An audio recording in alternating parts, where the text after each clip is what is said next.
Orang ni apa? Inilah perut lembu. Ni bagus tau, sedap ni. Bawa ayam asam. Lepas tu bawa kerabu. Okay, so hari ni kita nak masak kerabu. Jom kita potong dia dulu.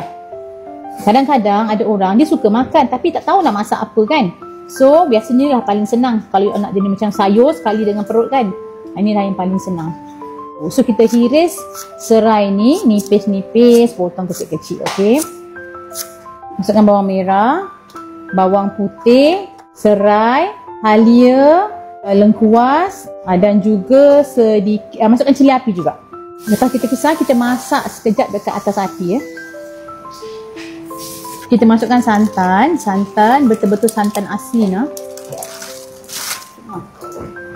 Sambil tu kita rebus pucuk paku ya.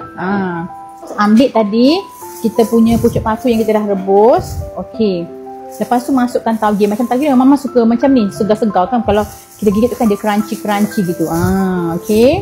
Masukkan kerisik, masukkan garam, gula, masukkan mushroom seasoning.